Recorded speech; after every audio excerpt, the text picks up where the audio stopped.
teachers, trainer, and today we are going to learn the concept of past perfect subjunctive mood. In the previous video हमने past subjunctive mood का concept सीखा था and in this video आज हम past perfect subjunctive mood का concept सीखेंगे. So आज हम learn करेंगे past perfect subjunctive mood.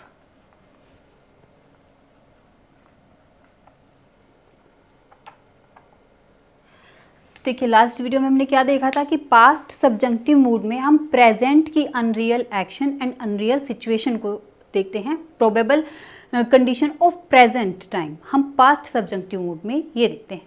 And past perfect subjunctive mood में हम पास्ट की unreal condition, unreal action, probable condition को देखते हैं. तो in past subjunctive mood we find the improbable condition of past, improbable action, unreal action of past, जो past time का होता है, प्रेजेंट का नहीं होता है. तो चलिए इसे देखते हैं हम क्या इसमें करते हैं. इसमें भी वही सब यूज़ करने के लिए कि इमेजिनरी सिचुएशन को पास्ट की शो करने के लिए वही सब वर्ड्स एंड फ्रेजेस यूज़ होते हैं जो पास्ट सब्जंक्टिव मूड में हमने यूज़ किए थे. वो थे जैसे विश,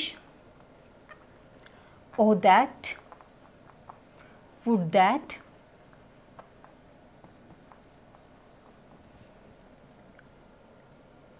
इफ ओनली. तो ये सब काश के लिए यूज होते हैं. ठीक है. इफ, एज इफ का मतलब होता है मानो की, जैसे कि मानो it's high time,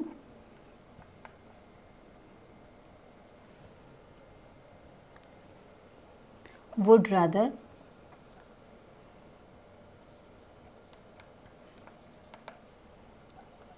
and would sooner.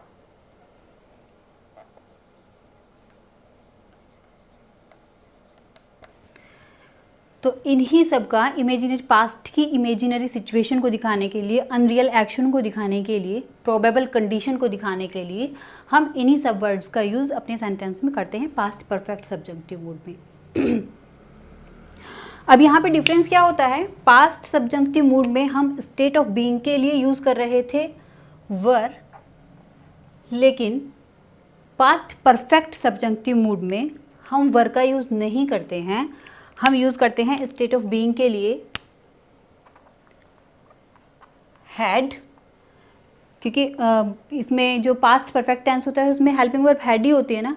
तो यहाँ पे हैड, और हैड के साथ में हम क्या, स्टेट ऑफ बीइंग, हैड के साथ में वर्ब की थर्ड फॉर्म आएगी. तो वर्ब की थर्ड फॉर्म, बी की थर्ड फॉर्म क्या होती है, बी की सेकंड फॉर्म होती है वाज वर, जिसमें कि हम वर का यूज़ करते हैं पास्ट सब्जंक्टिव मूड में.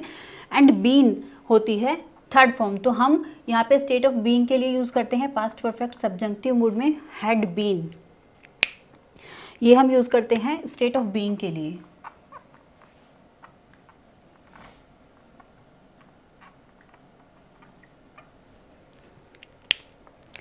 पोजेशन के लिए हम क्या यूज़ करते हैं. पोजेशन के लिए हम यूज़ करते हैं हैड, हेल्पिंग वर्ब की तरीके से यूज़ होता है, क्योंकि पास्ट परफेक्ट में हम हेड को हेल्पिंग वर्ब यूज़ करते हैं, एज हेल्पिंग वर्ब यूज़ होती है और उसके साथ में हमेशा वर्ब की थर्ड फॉर्म आती है. तो हैव पोजेशन के लिए जो मेन वर्ब होती है, जो बिल्कुल बेसिक वर्ब होती है, वो क्या होती है, हैव. हैव की सेकंड फॉर्म भी होती है हैड एंड थर्ड फॉर्म भी होती है हैड. तो यहाँ पे हेड के साथ में हम एक और हेड का यूज़ करेंगे. ये हेड हमारा हेल्पिंग वर्ब है एंड ये हेड हमारा पोजेशन के लिए आया है, हैव की थर्ड फॉर्म. ओके. तो यहाँ पे ये पोजेशन के लिए हम हेड का यूज़ करते हैं.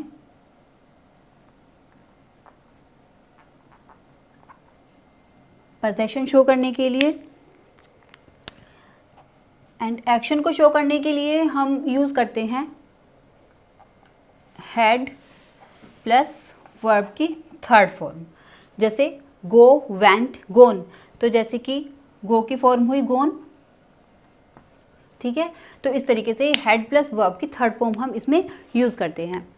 और प्रोबेबल कंडीशन सिचुएशन दिखाने के लिए हम ये वाले वर्ड्स का उसमें यूज़ करते हैं. प्लस इसमें एक और इम्पोर्टेंट बात होती है, इसे आइडेंटिफाई हम कैसे करेंगे कि ये पास्ट का ही कोई एक्शन ये पास्ट का ही है तो इसमें प्लस क्या होता है,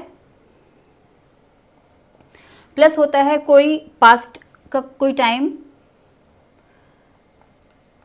any time of past, any time indicating past, ठीक है, any time of past, past को शो करने वाला कोई टाइम होता है जो कि इसका क्लू होता है। कोई भी हमें एक क्लू मिलता है जिसमें कि यहाँ पे हमें पास्ट का कोई टाइम देखने को मिलता है, या फिर जैसे एडवर्ब ऑफ टाइम जिसे बोलते हैं, एडवर्ब ऑफ टाइम, जिससे हमें पता चलता है कि ये बात पास्ट में हुई थी, तो वो हमें यहाँ पे पहचान के लिए हमें मिल जाता है, हमें जिससे पता चलता है ये एक्शन पास्ट में ही हुआ था या नहीं हुआ था, या ये कंडीशन पास्ट में हुई थी, ये प्रोबेबल सिचुएशन पास्ट में हुई थी। तो उसके लिए हमें कोई क्लू मिल जाता है जिससे कि हमें पता चलता है ये पास्ट के टाइम की बात हो रही है यहाँ पर। तो चलिए हम कुछ एग्जाम्पल से इनका यूज़ करने का सीख लेते हैं तरीका। तो देखिए मैंने यहाँ पर कुछ सेंटेंसेस लिखे हैं, उनसे हम समझ लेते हैं पास्ट परफेक्ट सब्जेक्टिव मूड को। It was a sunny day yesterday, yesterday कल एक सनी डे था, यानी धूप निकली हुई थी, एक अच्छा दिन था। It was a sunny day yesterday, कल एक अच्छा दिन था, सनी डे था। I wish I ate the sea side then, तो आई विश मैं काश मैं समुद्र के किनारे होता उस समय। तो यहाँ पे देखिए हमें पता चला कि ये पहले की बात है, पहले दिन की बात है। ये यस्टरडे से हमें पता चला कि ये पास्ट की ही किसी कंडीशन की बात है, तो ये हमें यस्टरडे से, तो यहाँ पे हमें पता चल गया है, एडवर्ब ऑफ टाइम से हमें पता चल गया है, एंड यहाँ पे देन से हमें पता चला है कि पास्ट की बात हो रही है यहाँ पर। It was a sunny day yesterday, I wish आई, तो यहाँ पर स्टेट ऑफ बीइंग के लिए क्या आएगा, आई वर नहीं आएगा, आई हैड बीन, हैड के साथ में बी की थर्ड फॉर्म होती है been, I had been at the sea side then. O that I dash a car to carry you to the college yesterday, तो यहाँ पे देखिए हमें यस्टरडे, हमें यहाँ पे पता चल गया है, हमें क्लू मिल गया है कि ये लास्ट डे की बात हो रही है, ये कल की बात हो रही है, जो बीता हुआ कल है उसकी बात हो रही है, तो पास्ट टाइम की बात हो रही है। तो oh that I had a car, तो हैड, तो एक हैड आया है यहाँ पे हेल्पिंग वर्ब के लिए और एक आया है वर्ब की थर्ड फॉर्म के लिए। तो ओ दैट, काश मेरे पास कार होती तुम्हें कल तुम्हें कॉलेज छोड़ने के लिए, ठीक है। तो यहाँ पर ये हैड पोजेशन के लिए हम हैड का यूज़ करते हैं। ओके, नेक्स्ट सेंटेंस पर आ जाते हैं। वुड दैट का मतलब भी होता है काश। Would that I dash meet him last month, मैं उससे लास्ट मंथ मिल पाता। तो यहाँ पे लास्ट मंथ से हमें पता चल गया है कि ये पास्ट की बात हो रही है, तो कोई ना कोई पास्ट परफेक्ट सब्जेक्टिव में कोई ना कोई क्लू हमें मिल जाता है जिससे कि हमें पता चल जाता है ये पास्ट की ही बात है, पास्ट के ही अनरियल एक्शन की बात हो रही है या सिचुएशन की बात हो रही है। तो काश आई हैड, अब यहाँ पर हैड आया है तो हमें यहाँ पे फिर मीट की थर्ड फॉर्म यूज करनी पड़ेगी, तो मीट की थर्ड फॉर्म होती है met. I had met him last month. The beggar ate the food as if, beggar ने खाना ऐसे खाया as if dash eat for a month, जैसे कि उसने महीने भर से नहीं खाया था। तो जैसे कि यहाँ पे फॉर अ मंथ, तो इससे हमें पता चला कि ये एक महीना पहले की, मतलब ये पास्ट की बात है, ठीक है ना। तो the beggar ate the food as if he had not, अब हैड अगर आया है तो यहाँ पे वर्ब की थर्ड फॉर्म आएगी, तो यहाँ पे eaten, he had not eaten for a month, जैसे कि उसने एक महीने भर से नहीं खाया हो। If she had a paper, यदि उसके पास एक पेपर होता दैट डे, तो उस दिन, तो यहाँ पे दैट डे से हमें पता चल गया है ये पास्ट की ही बात हो रही है। यदि उसके पास में पेपर होता, she would have written a letter, तो उसने एक लेटर लिख दिया होता। तो यहाँ पे क्या होगा, अगर ये पास्ट की बात हो रही है तो यहाँ पे पोजेशन आना है, तो फिर ये हैड एक हेल्पिंग वर्ब के लिए आएगा एंड एक वर्ब की थर्ड फॉर्म के लिए आएगा। पोजेशन के लिए भी हैड ही आना है एंड पास्ट परफेक्ट की हेल्पिंग वर्ब भी हैड होती है, तो हैड।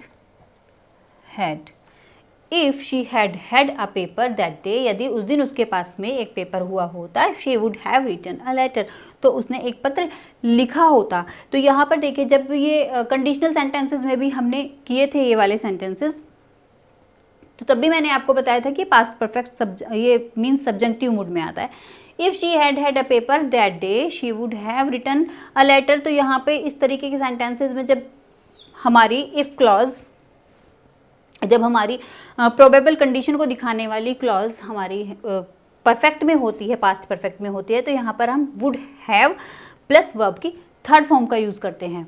तो ये हम कंडीशनल सेंटेंसेस में भी आप एक बार इन्हें जा करके समझ सकते हैं। तो ये हमारे पास्ट परफेक्ट सब्जेक्टिव में बस हमें यही ध्यान रखना है। एडवर्ब ऑफ टाइम से हमें पता चल जाएगा कि ये पहले की कभी की बात हो रही है, ये पास्ट की ही बात हो रही है, तो जिससे हम आइडेंटिफाई करेंगे और हम हैड का यूज़ करेंगे वहाँ पर, प्लस वर्ब की थर्ड फॉर्म हम उसमें यूज़ करेंगे। तो इसमें स्टेट ऑफ बीइंग के लिए यूज़ होता है हैड बीन, वर यूज़ नहीं होता है पास्ट परफेक्ट सब्जेक्टिव मूड में, एंड इसमें पोजेशन के लिए होता है हैड, एंड इसमें एक्शन के लिए होता है हैड प्लस वर्ब की थर्ड फॉर्म। तो चलिए, बस यहीं पर हमारा कॉन्सेप्ट तो कंप्लीट हो ही गया है पास्ट परफेक्ट सब्जेक्टिव का। तो यहीं पर हम समअप करते हैं हमारे आज के वीडियो को। सो अगर आपको ये वीडियो पसंद आया है तो इसे लाइक करें, सब्सक्राइब करें, एंड एक बेल आइकन है उसे दबाना ना भूलें ताकि आपको फर्दर नोटिफिकेशंस मिलते रहें। तब तक के लिए टेक केयर, बाय बाय।